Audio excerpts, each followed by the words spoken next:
What's up, my YouTube friends? Well, my woodworking friends. Every once in a while, I get these crazy calls from people. Not that they're crazy people, but can I do something? Can I make something that is out of the ordinary? So, I got this customer who's redoing their kitchen. They're using all IKEA stuff. Well, they have a drawer that they want to make. It's a appliance. Well, it's a vertical drawer that they're probably going to use pots and pans for vertical pull-out storage. So, IKEA doesn't make the size that they need to match the rest of their drawers. This is their drawer, right? Let's see. So, what usually happens, I just have people send me pictures. And then I look at the picture, and going from the picture, I decide, yeah, I can do it, or I can't do it. Well, from the picture, I looked like I can do it, and it would have been easy, you know. But when I got this drawer front in real life, it's a little harder than I first thought. From the picture was misleading. I couldn't see this detail that's in this drawer. You can see here's a chamfer here, right? And then here's another chamfer on this raised section, right? Couldn't see it in the pictures. So it got me thinking, how am I going to do that? These are the projects that I really like because they make you think, They're not the boring, mundane, uh, you know, mm, repetitive thing. I wouldn't want to make 20 drawer fronts like this, but one, no problem.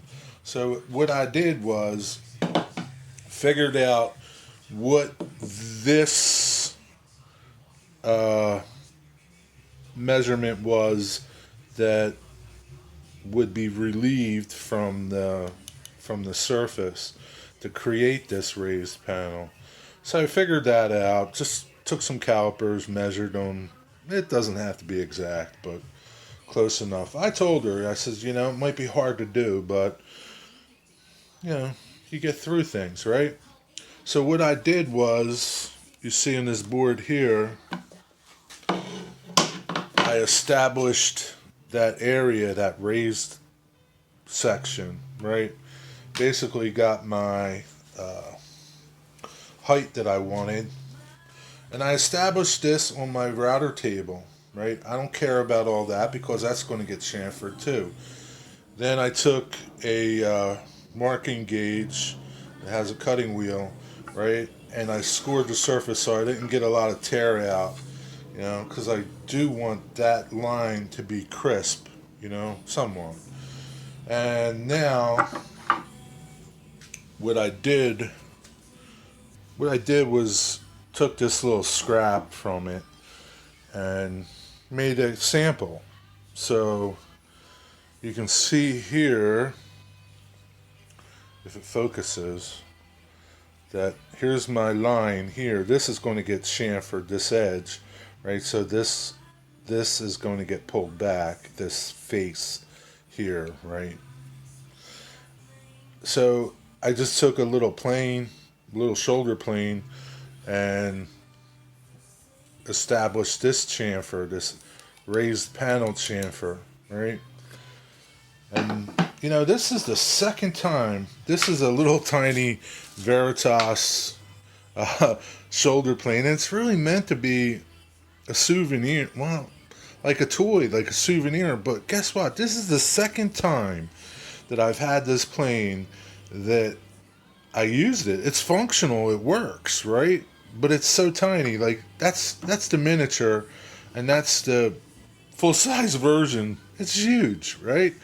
This is huge compared to this, but this little toy is what I'm using to establish this chamfer that I need here, right?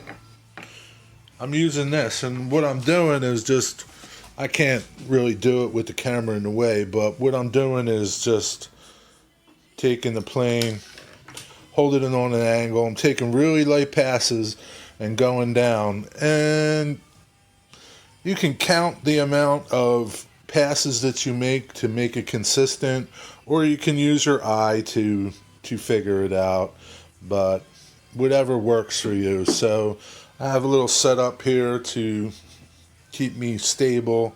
I'll probably clamp it down, and I'm going to go at this for a little bit and establish that, and I'll bring you back when I'm done. So here you are. All right, I think it looks pretty good. I think you can really see like